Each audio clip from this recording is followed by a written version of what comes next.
Hello and welcome to No Spin. I'm Nidhi Razdan. Karnataka has been on the communal boil for some months now. First there was the Hijab row, banning students from wearing a headscarf to college, and then came a controversy over halal meat, the Azaan, and even boycott calls of Muslim businesses by right-wing groups. The dust hasn't settled on this, but now there is a new row, this time over the Bible. The state government has issued a notice to a high school in Bangalore to explain its decision to mandate the teaching of the Bible. The Archdiocese of Bangalore has called the allegations false, saying the school has clarified that this used to be the practice, but that since last year, no child is required to carry a Bible to the school or is asked to read it by force. Reverend Dr. Peter Machado is joining us, who has actually spoken out very strongly today on this story. Dr. Machado, firstly, are any of these allegations that are served on the school true at all, that children are being forced to learn the Bible, that they're being forced to read the Bible? Madam, this is a Christian school, Christian minority school. It's a 100-year-old school, and till recently, or rather till a few years ago, there were more of Christians, and even today there are 70% of the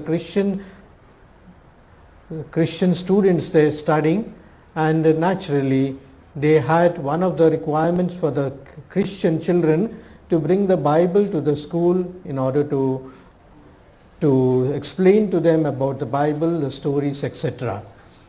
But since last year, this has been dropped because people understood that the sensitivities of the people, the sentiments of the people have to be taken into consideration, and they have dropped it. We have clarified to the government to say that it is no longer required for us, and we are surely going to be obedient to the laws and regulations of the country, of the state, as regards education. I have said in the morning, it hurt us very much. This is a small issue. You know, small things are to be considered in a small way. The big things are to be considered in a big way. A small issue, you raise it up and blow it up in such a way that the state government has made a committee, I am told, in order to inquire and to inspect all the Christian schools of the state to see if the Bible is being taught. What has happened in one school, we have 1,000 schools all over Karnataka. It's very hurting that the government wants to malign our reputation, our dedication, and our success stories, which is repeated again and again by the parents, by our alumni. After all, we can say that if you want to make an inspection and see, please find out how many children were converted to Christianity. In the last 100 years, there has been no record whatsoever of even a single conversion that has taken place. And I have made a statement that if there is allegation, not only allegation, a proof, we will surely take action against that school. Be confident, the parents can be very much comfortable with us. We will not force the children to become Christians. Your anguish is very evident in your statement, Dr. Machado. Why do you think this is happening at this time? If this is a non-issue, and if the school had sort of changed the rules last year itself, as you said, why do you think this is coming? And do you see a pattern here in Karnataka, where you had first all these other communal tensions over the hijab, etc., and now you have this row over the Bible? Yeah, madam, it's sad, I said, because first of all, it was the Christians first, and then the Muslims again, and again they have reverted back to the Christians. And it's not a very good sign that we are also honorable citizens. The Christian minority has contributed much through education and hospital and medical care. And I think you have to be a little mature to take these criticisms, which may happen in small places, in one or two places. But as far as we know, we are honest, we are dedicated, we are patriotic, and we would like to serve the country and the state in the best way possible. I believe you also pointed out that, they want to introduce the Gita in schools, and therefore the double standards over one religious book over another. The Education Minister, Honorable Education Minister, I have great regard for him. He has made a distinction to say that the Gita is a moral standard book, and whereas Bible and Islam or Quran are scripture books or religious books of all this one. I said this is an imaginary distinction. First of all, the Honorable Minister, I don't know whether all the Hindus will agree with him just to say that the Gita is only a handbook of morals. It's not to be given much consideration in that sense.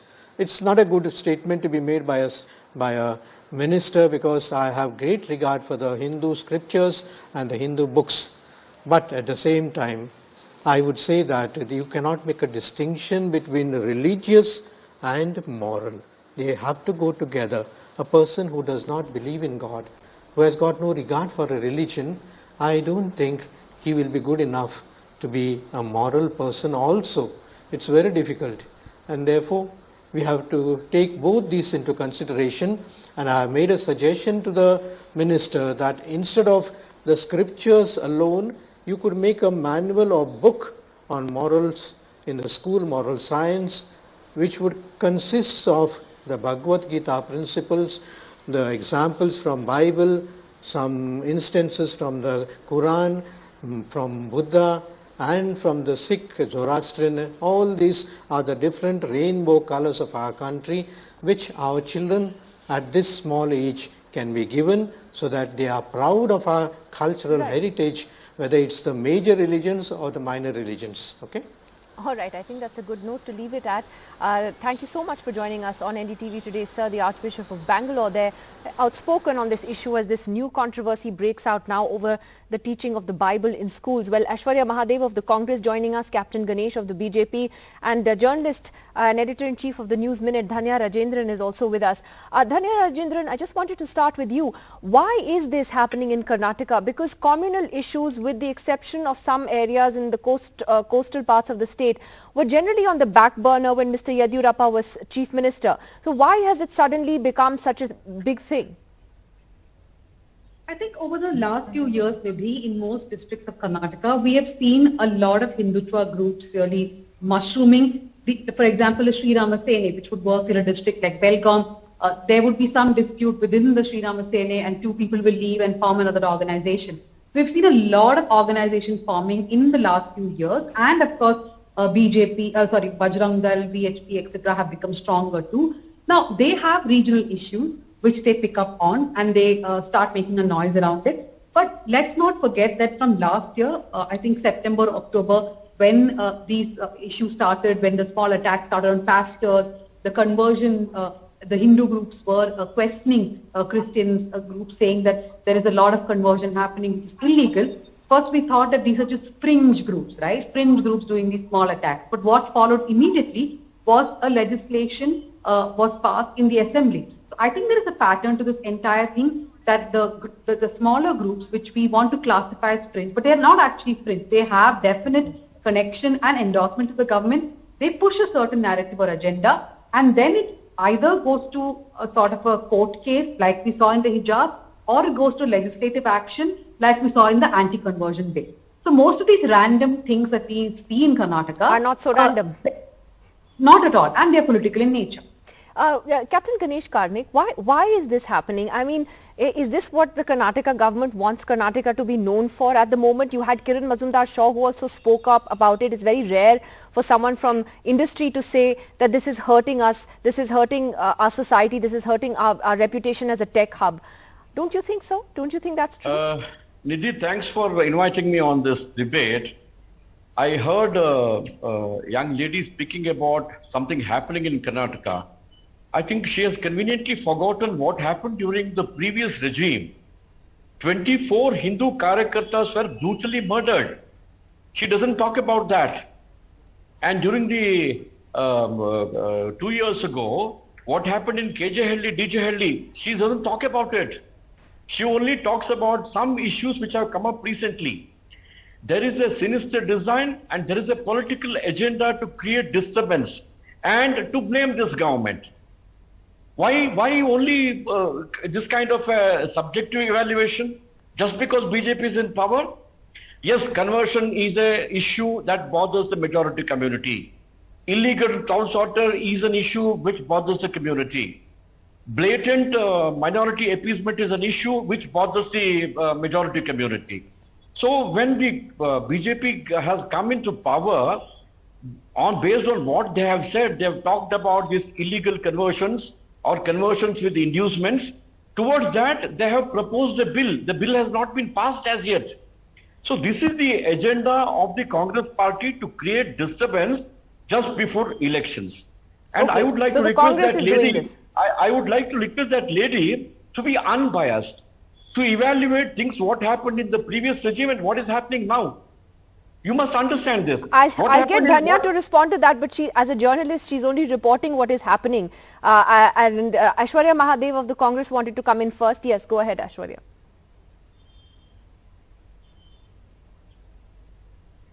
All right, I think that line has frozen, the joys of Zoom technology. But Aishwarya, you're back. Yes, go ahead.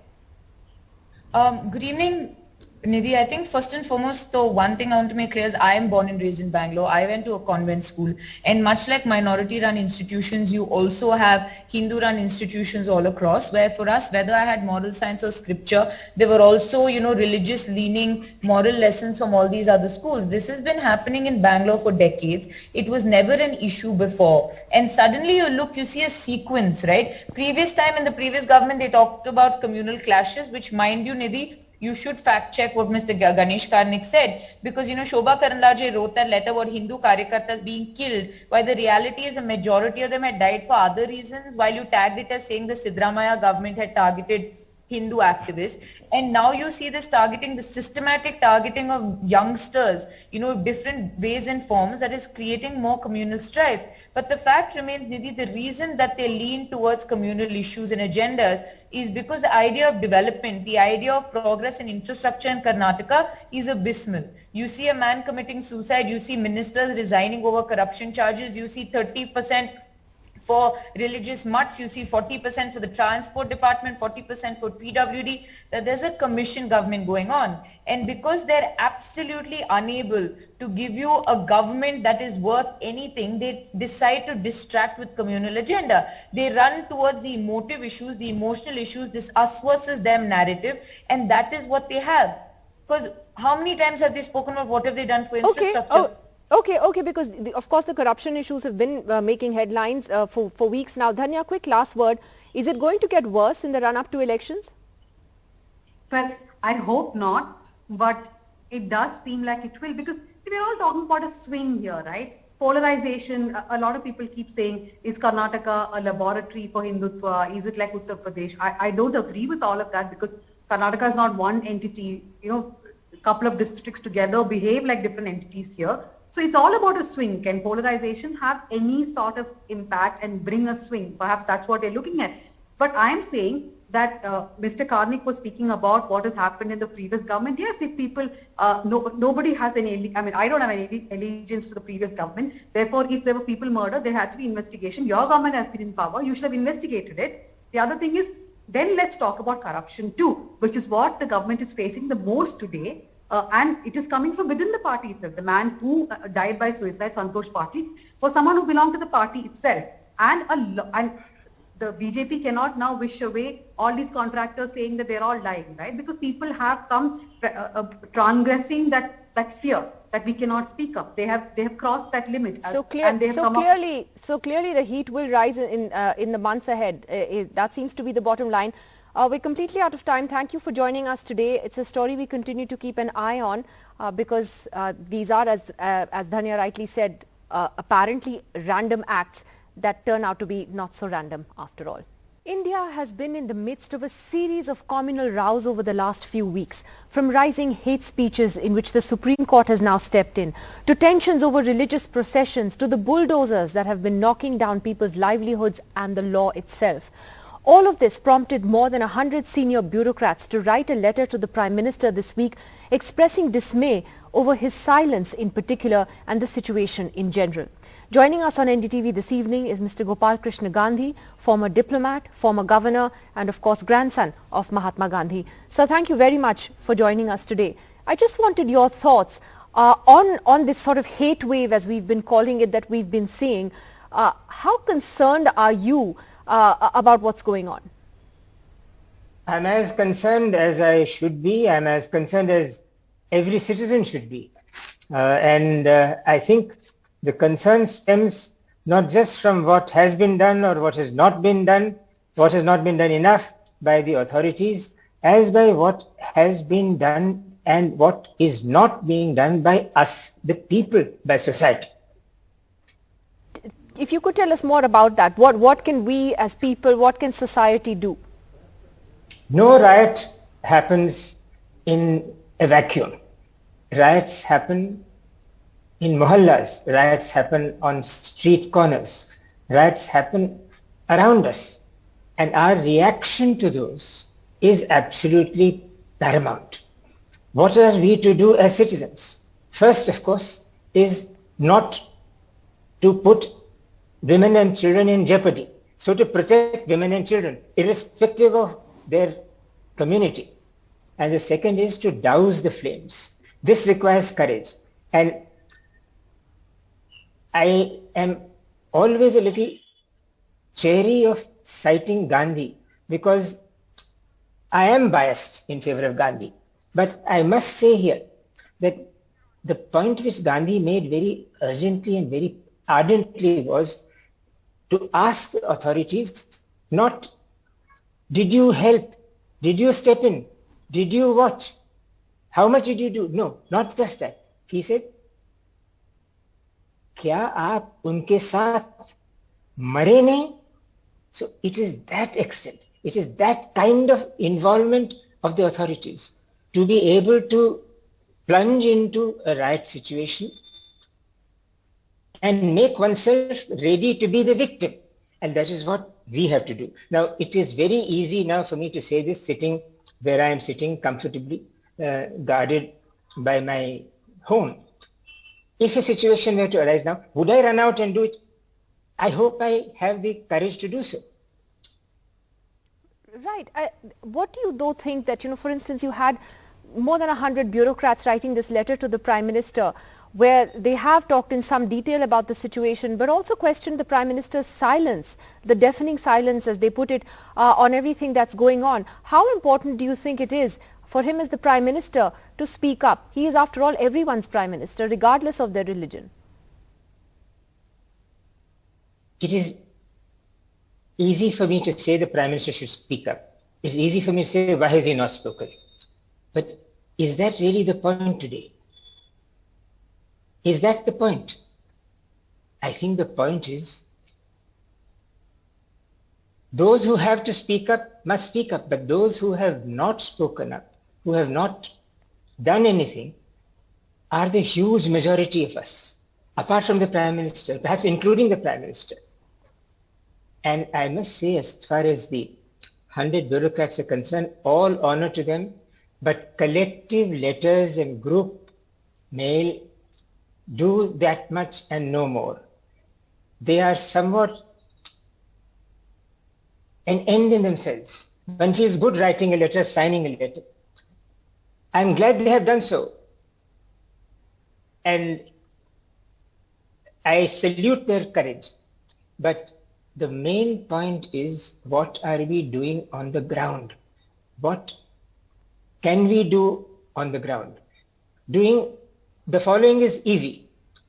Blame the Prime Minister, blame the Chief Minister. Say the Supreme Court and the High Court are not doing enough. But everyone does things according to their lights, according to their circumstances. Everyone can do better. But I want today to say this. The Supreme Court, which you mentioned yourself, has done something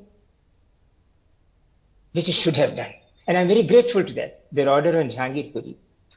And another very recent order, more recent after Jahangirpuri, the order of Justice Khanwilkar to two state governments where the Dharm Sansad was to take place. That has happened. That's a wonderful thing. So I think the authorities, by which I don't mean President, Vice President, Prime Minister, Chief Ministers, but I mean the officers on the ground. They have been told, and I'm very glad the Supreme Court said the Chief Secretary, the Home Secretary are responsible. The Chief Secretary and the Home Secretary should be responsible. I'm very glad he put it that way, and they have shown that they can stop it. 144 was introduced. So this is the kind of action I'm looking for. This is what I would, as an administrator, would have done. I think it's very important what you're saying. What are all of us doing, as people? So can I ask you a last question then? That do you fear that India, which has always been known for its pluralism, and has stayed together despite all the odds, that something has shifted? Has the ground beneath us shifted? I mean, are you saying that a large majority of this country today is in favor of bigotry? I wouldn't want to believe that is my India. You would not want to believe, I do not want to believe, and that is not so. I am absolutely convinced, and I am saying this not out of wishful thinking or out of prayerful imagining, but I am saying this because that is what it is. The majority in India are not communal, let alone bigoted, but they are extremely gullible and manipulable. And that is where the problem is. And I feel that if governors, ambassadors, and collectors are doing what they should be doing for India, by which I mean ambassadors of India abroad should not hide the truth. If they are asked, say, yes, there have been riots, there has been violence, there is hatred, there is hate speech, but the people of India and the institutions of India are not bigoted. They are democratic, they are republican, they are secular. That's what ambassadors should say. And governors should certainly be able to speak up if there are communal riots, should be able to say to the people, not just to the government. They should be able to say that this is not what India is about. The people of India are not communal. You are not the people of India. You are misleading the people of India. You are misguiding the people of India. You are destroying India. That's what governors, I think, should do. And finally, administrators. If all the district collectors and the subdivisional officers in the country from Kashmir to Tamil Nadu, Kerala, Lakshadweep, Andaman, if they were to, they know who the gundas are. They know who the people who are inciting are. They know it better than anybody else. The police know that. And if they are absolutely firm, what has happened will not happen again. All right. Well, very, very strong words from you there, sir. Mr. Gopal Gandhi, thank you very much for joining us on that important story today and giving us your perspective on that. There's a lot for us to chew on.